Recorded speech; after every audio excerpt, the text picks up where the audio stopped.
Oui, donc ce matin, j'ai évoqué la question de l'impact de la crise sanitaire sur toute une série d'inégalités à partir du sujet que je connais le mieux, c'est-à-dire celui des quartiers populaires,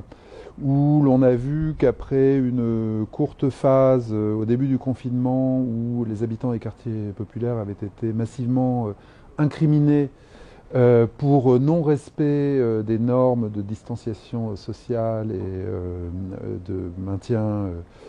à domicile, il y a eu un rééquilibrage de ce débat qui a permis de mettre l'accent et de mettre la lumière sur toute une série d'inégalités, de vulnérabilités auxquelles sont confrontés les habitants de ces quartiers. Inégalité face à la santé, puisqu'on a dans ces quartiers une proportion élevée de personnes qui présentent des facteurs de comorbidité, comme on l'appelle désormais, et des difficultés également d'accès au système de soins. Inégalité face à l'éducation, puisque ce qu'on appelait la continuité pédagogique a révélé là aussi que selon les familles, les enfants n'avaient pas du tout accès aux mêmes ressources à la fois éducatives et numériques. Inégalité face au numérique lui-même qui donne accès à toute une série d'informations qui sont indispensables en temps de crise sanitaire, mais aussi à des activités. Inégalité vis-à-vis du logement, puisque ce que la crise a révélé, c'est qu'il y avait des situations de surpeuplement, des tensions domestiques extrêmement fortes, qui pouvaient expliquer que des jeunes notamment aient éprouvé le besoin de se retrouver dans l'espace public. Et puis, inégalité d'ordre économique, c'est qu'une partie de la population de ces quartiers risque de basculer dans la pauvreté. Voilà, donc rééquilibrage du débat public. Est-ce que pour autant, ça va se traduire par des changements de nature, disons, structurelle, au-delà des réponses à l'urgence par rapport aux besoins qui s'expriment ou en tous les cas qui ont été identifiés dans ces quartiers?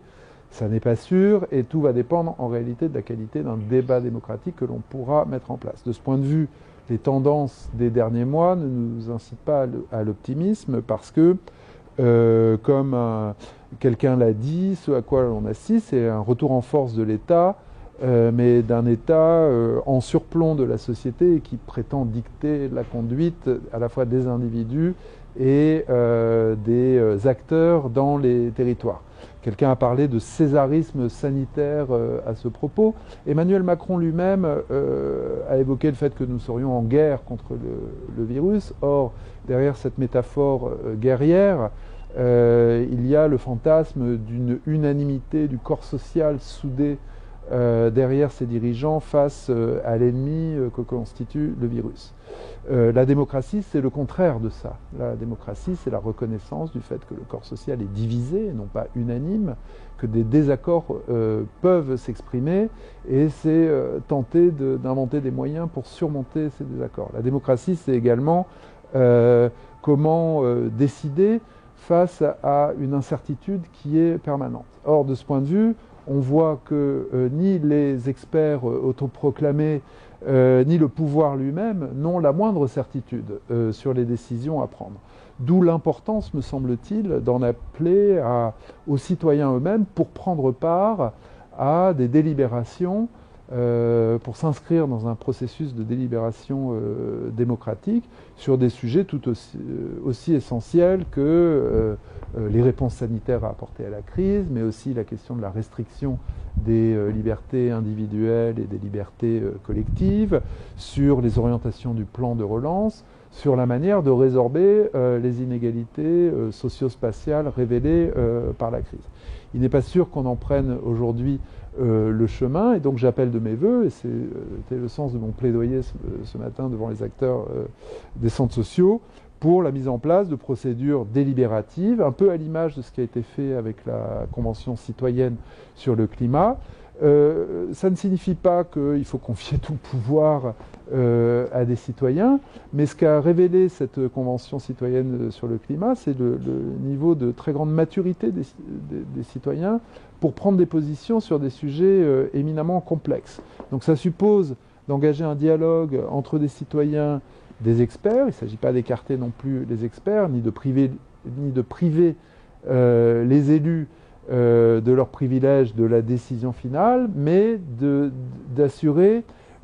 une discussion contradictoire, informée, argumentée en amont de la décision.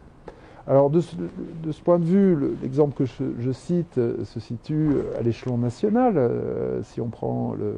le cas de la Convention citoyenne sur le climat, mais se pose évidemment la question de ce qui se passe aussi dans les territoires. Il me semble que ce principe délibératif, on peut l'appliquer et il existe déjà un certain nombre d'expériences qui montrent qu'il est possible de développer ce type d'approche à l'échelon des territoires.